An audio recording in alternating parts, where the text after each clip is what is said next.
Ladies and gentlemen, this is TK with StarCraftTournament.com. Welcome back, welcome back. Today I have a ladder match for you. But before I get this cast underway, just want to make a quick announcement, and that is that the UCSD's Winter Game Fest is this weekend. That's right, ladies and gentlemen, the Nerd Fest of the year in San Diego is just around the corner. I am so excited, I can barely sleep at night. For those of you who don't know what Winter Game Fest is, it is basically a huge nerd fest that takes place in UCSD. It has a lot of games that they have competitions for. I think the games this year are Smash Brothers Melee, Smash Brothers Brawl, StarCraft Brood War, StarCraft 2 of course, Counter-Strike, Call of Duty. I'm forgetting a couple, but anyways, it's a lot of games and a lot of fun. A lot of good players coming too. Like last year for StarCraft, EG Machine came, EG Inca came. Anyways, more about StarCraft 2 tournament that's gonna happen at Winter Game Fest. It's a 64-player tournament. Prize pool is 300, 150, and 75, I believe, for the top 3 finishes. So not too shabby at all. A couple of our tournament players are gonna be there. KillerBunny, Sentimental, Mystical, and maybe even Shuey. So if Shuey does come, I want to see how far he can get. If it comes down to like a Shuey versus Machine matchup in the finals, that's going to be crazy. And I'm sure all of our players are going to do well. Hopefully, they all three of the top finishes going to be players from our tournament. But we never know. That was my dog, and that scared the crap out of me. Anyways. Yes, definitely looking forward to seeing you guys there. If you're in San Diego, then yeah, definitely come by and check it out. It's going to be sick. Alright, let me get this game underway. We do have a ladder match between the red Terran WaZ, or WaZ, and the blue Protoss KillerBunny. I didn't have any good replays to cast, so I just asked around, and KillerBunny said that this was a pretty good match that he played. So he decided he was kind enough to let me see the replay, and so I am casting it. So thank you very much for that, KillerBunny. This is pre-patch. This is patch 1.13. So you got to keep in mind all the little changes that they have not fixed. Like the Observer is a lot more expensive in this one, and the Bane Flux and all that. And of course, we don't have that little timer hider thingy right here. I am very sad about that. But anyways, the match is on Steps of War, a map that a lot of pro players complain about. A lot of macro pro players especially, because of the short rush distance. Right here is the front door to the blue Protoss place, and right here is the entrance for the red Terran. Also very easy to turtle in right here, as there is basically no other way to get in for both players. So the short rush distance makes it really susceptible to very early aggression and also some cheese plays. So a lot of macro players tend to not like this map, but I mean I don't really mind. I think I like I like it. I think cheese plays and early aggression keeps the game interesting and fresh.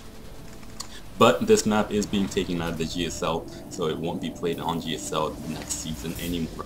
A little sad. Very standard opening from WaZ or WaZ. Yeah, I'm gonna call him WaZ because that sounds cooler. WaZ built a supply depot on 10, barracks on 12, and gas on 13. It's gonna put an orbital as soon as this is done, I believe. 15 orbital is very common to see for the Protoss player. We have a gateway and a silo core.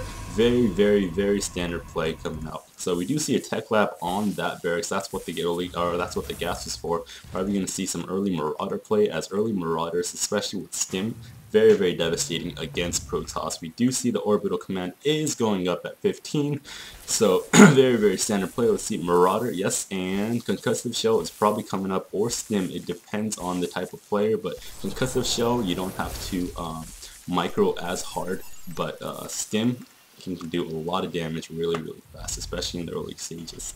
So Concussive Shell and a Marauder command. What is this over here? Oh, that is a bunker.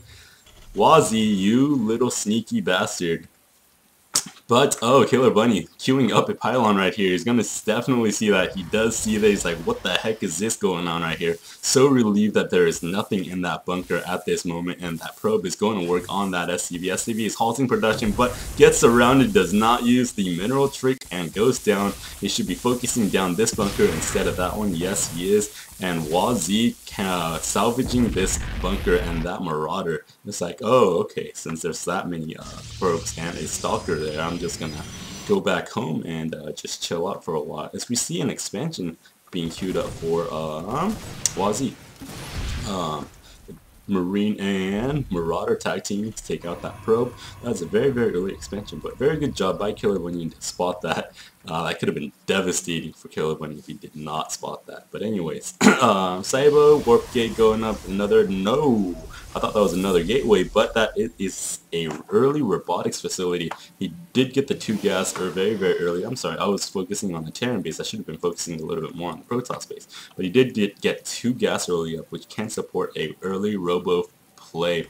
So we'll see what that does. We see a Zealot being chrono boosted. That Warp Gate was delayed a little bit. Putting down that pylon right here, very, very good, as you can warp in units from ground below. We see another bunker going up, so a 3 bunker play from WaZ or WaZ. Stim pack being researched, and that early expansion almost up 2 bunkers right here for defensive purposes. A little curious to see why he didn't decide to do it right here, as he can. Actually, I think that's good enough to prevent any units from running up. But playing a very, very macro-heavy game is WaZ. As soon as this is going to be done, I think he is... No, he's behind in the worker count. Of course, that orbital command does deter him from making more SCVs, but that mule that comes down as soon as that is a lot of SCV transfer. He decides to pull back at the last second, but yeah, he was basically transferring all his SCVs over, which is a bad idea because you lose mining time, and I mean, this isn't fully saturated anyways, so why transfer that many SCVs? But he does wisely decide to turn back. Orbital command is now up and running for both bases, so he does have 2 orbital commands. One can scan, one can mule, and it will have him caught up in the economic race in no time, as we do not see an expansion for KillerBunny. The Observer, though, is up and running. We'll take a look back to production tab, another tech lab, 2 Marauders, 2 Marines, so he does have 4